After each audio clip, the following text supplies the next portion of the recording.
my immediate left is Ms. SoPhia Musa, who I will introduce shortly, and I'd like to extend a very warm welcome to her.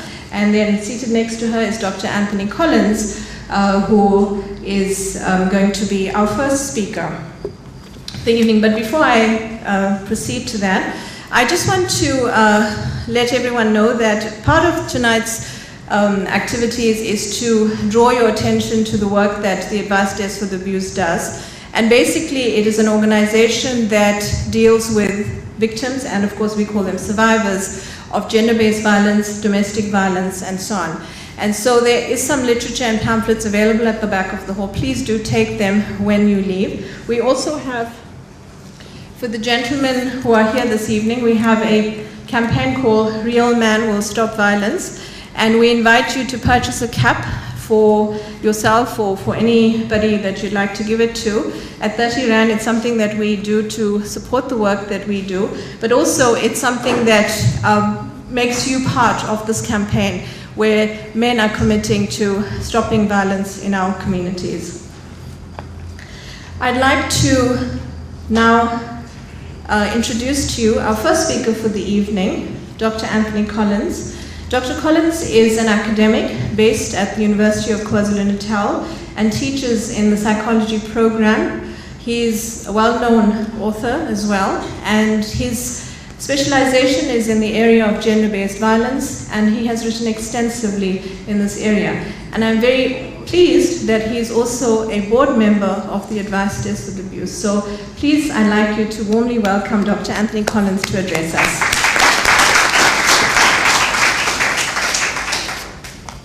Good evening, and thanks for inviting me, and I'm really glad to see such a great turnout for this really, really important book launch.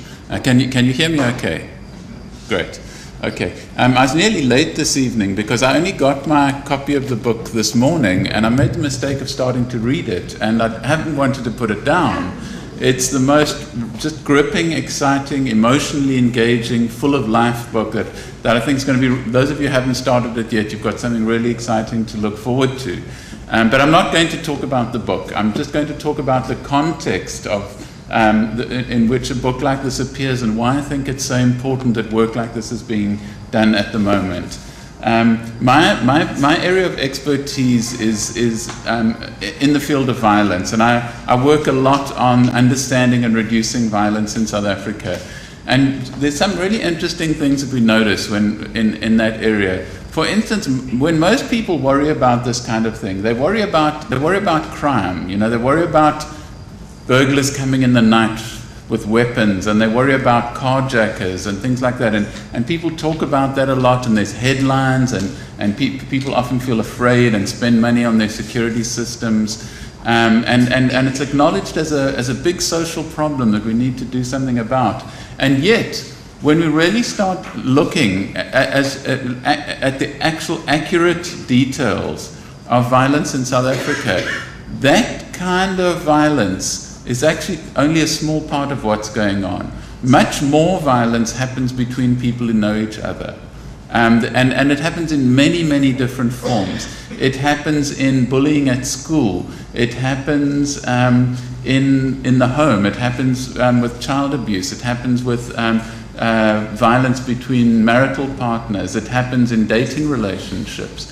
And the interesting thing is, people don't talk about that. You know, that the headlines are always about, you know, this sort of terrible incident, people getting shot in the street. But there isn't a way that of really talking about these other forms of violence that everyone knows about. Everyone's familiar with them. Everyone knows about the family violence and the bullying and things like that. But it seems that we're scared to talk about those things as a culture. And we have these taboos and social norms saying that certain things shouldn't be talked about. And one of the kinds of things that shouldn't be talked about are things that happen in the family. The family is private. What happens in public we can talk about, we can discuss, we can report to the police, we can go and see a psychologist, we can do all those kinds of things. But when things happen in the family, we taught that they should stay in the family. And that, you know, that one of the expressions when I was growing up that would be used by people is we don't hang out dirty laundry in public. You know, just to get at this sense of the difference between the public world and the private world. And this creates a really terrible situation, because it means when things start going wrong in the private world, when things start going wrong in the home, when things start going wrong between people who love each other, and we don't know what to do, we end up being powerless and trapped, and we can't tell anyone about it. We don't know who to turn to. You know, how do you report something to the police if the person doing it is someone who you also love? You know, these become very, very complicated situations. And why I think that this book is so very, very important is it's part of a new culture that is being produced at the moment, where people are finding ways of telling those stories. They're finding ways of taking those very private things, those very emotional, very personal things, and allowing us to share them between each other. It's creating a way of us communicating with each other. It's about taking things that have been hidden, and because they're hidden, they actually become more powerful and more dangerous and more difficult to deal with, and putting them out there where we can share them, we can understand them. And I think that's a very, very, very important kind of work. And you know, people say, well, why should I read a book like this? You know, well, I'd rather go and see a romantic comedy. You know, then I'll enjoy myself for an hour and a half. And certainly, there's certain difficulties reading a book like this. You go through a range of feelings, some very positive, some very negative. But you know, romantic comedy can cheer you up for an hour or two, but it can't change your life. That's the thing about it. Whereas a book like this can have a very, very powerful effect. It can produce changes in understanding. It can open up ways of communicating with each other. And that's why I think it's so terribly, terribly important that books like this are getting written, but also that we are reading them at the moment.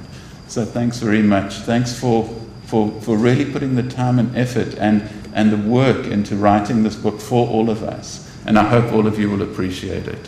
Thanks.